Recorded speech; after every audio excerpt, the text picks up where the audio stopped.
not expect this to be the only time that I will speak to you in this matter. There has been discussion about an appearance before Congress. Any testimony from this office would not go beyond our report. It contains our findings and analysis and the reasons for the decisions we made. We chose those words carefully, and the work speaks for itself. And the report is my testimony. I do not believe it is appropriate for me to speak further about the investigation or to comment on the actions of the Justice Department or Congress. So when I say Mueller was trying to give Democrats what they want and he failed, here's what I mean. The job of a prosecutor is not to determine if a person is innocent. The job of a prosecutor is to determine if there is enough evidence that a crime has been committed to bring charges against that person. So a prosecutor has two options. You find enough evidence and you bring charges, or you don't. We live in a nation where we, the people, enjoy the presumption of innocence until and unless proven guilty. So there is no exoneration needed. We exist with a presumption of innocence unless that's proven otherwise. So if a prosecutor does not bring charges against a person, that person remains, as he or she always was, presumed to be innocent. But Robert Mueller should never have been appointed as special counsel. He should have rejected the appointment outright when offered, because the FBI's counterintelligence probe and this special counsel probe that followed were based on lies. They were based on illegal spying and partisans from the Obama administration weaponizing law enforcement to target their political enemies. Robert Mueller then hired partisan attorneys to be on his team, people who were clearly in the tank for Hillary Clinton. Mueller did not fire FBI agent Peter Strzok, who was found by the Department of Justice Inspector General to be willing to use his position of power to damage the electoral chances of candidate Trump. Mueller didn't fire him until somebody else fired Strzok from Mueller's team. Mueller's investigation has, and always was, about giving Congress red meat to impeach President Trump. That is not how honest law enforcement works. If you have a preconceived conclusion, if you're investigating a person to find wrongdoing, that's a fishing expedition. And Mueller proved that in his reports when he refused to make a conclusion about obstruction of justice and instead invoked the now infamous does not exonerate either line, even though that's not his role as a prosecutor. Then Mueller reiterated that very same thing today. Listen.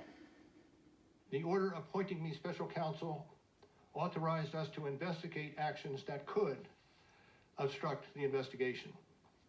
We conducted that investigation, and we kept the office of the acting attorney general apprised of the progress of our work. And as set forth in the report, after that investigation, if we had had confidence that the president clearly did not commit a crime, we would have said so. We did not, however, make a determination as to whether the president did commit a crime.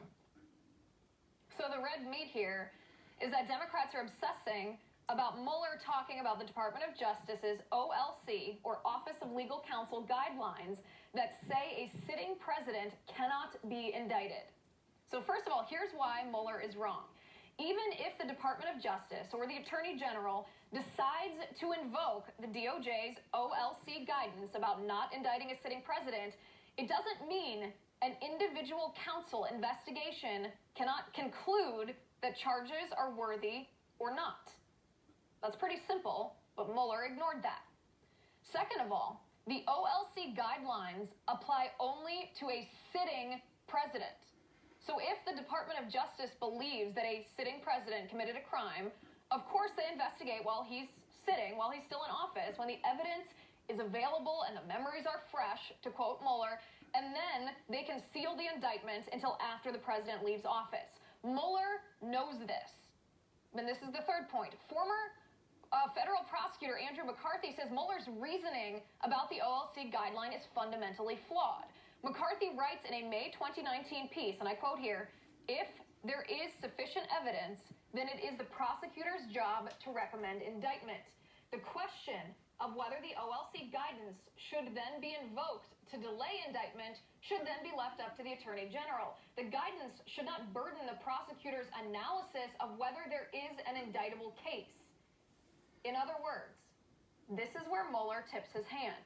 He wants to give Congress red meat to impeach President Trump, and since he couldn't find proof of any crimes, he's using rhetorical tricks and vagueness to encourage the mainstream media and congressional Democrats to misinterpret the Mueller report and use it as a weapon to attack Trump. The mainstream media will not tell you the truth about this, so we will. We're also going to break down tonight the problems with Mueller's other comments that the mainstream media and the left are likewise ignoring. Mueller literally threw a bombshell out today. Mueller accused the Russian military of meddling in the U.S. election. Take a listen to this. As alleged by the grand jury in an indictment, Russian intelligence officers who were part of the Russian military launched a concerted attack on our political system. The indictment alleges that they used sophisticated cyber techniques to hack into computers and networks used by the Clinton campaign. They stole private information and then released that information through fake online identities and through the organization WikiLeaks. The releases were designed and timed to interfere with our election and to damage a presidential candidate. The mainstream media is ignoring this. After spending 2 years accusing President Trump of being a, quote, threat to our democracy for allegations of colluding with the Russians, even though we now know conclusively Trump never colluded, the Democrats do not care that the Russians were meddling in our elections. And the Obama administration knew. And the Obama administration did nothing but weaponize the idea of the Russians meddling to make false accusations against President Trump. That's a pretty big deal. Then Mueller exposed his hand again. Mueller said, and this is a paraphrase, "We did not conclude whether charges were worthy because there was no point, because we couldn't charge a sitting president one way or another." Listen. The opinion says that the Constitution requires a process other than the criminal justice system to formally accuse a sitting president of wrongdoing. And beyond department policy, we were guided by principles of fairness. It would be unfair to potentially accuse somebody of a crime when there can be no court resolution of the actual charge. And from them, we concluded that we would not reach a determination one way or the other about whether the president committed a crime. This is completely phony. If you didn't make a conclusion about obstruction charges because there was no point, because you can't charge a sitting president, then why did you make a decision about charges about conspiracy? Mueller literally did in Volume 1 of his report what he claimed there was no point in doing in Volume 2 of his report.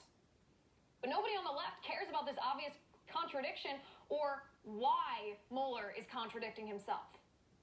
Furthermore, Mueller said in no uncertain terms that he believes Attorney General William Barr behaved in good faith. Listen.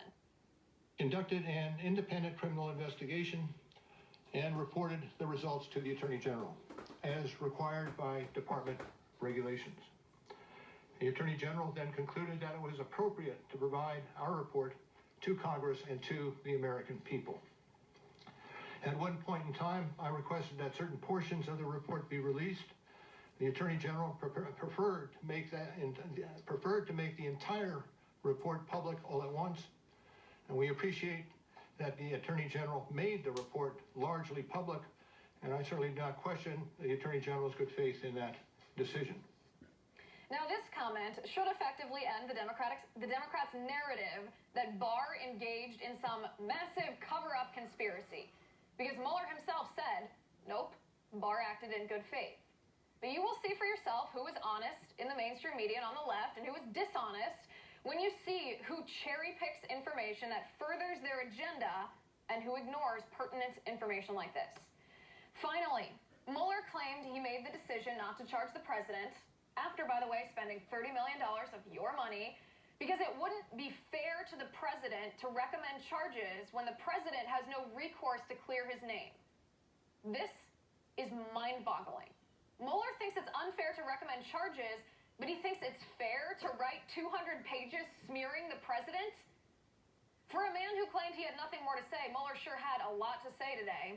He said it would not be useful for him to testify to Congress because he won't testify anything other than what's in the report. Mueller said he was closing the office of the special counsel today and resigning from the Department of Justice. And Mueller said the report speaks for itself. So let's sum up the report. No collusion between Trump and Russia, no conspiracy between Trump officials and the Russian government, or any American and any Russian operative, no proof of a crime of obstruction, but $30 million of taxpayer money wasted on an investigation that was wrongly started in the first place. With me now to weigh in, White House Principal Deputy Press Secretary Hogan Gidley. Hogan, thanks for joining me.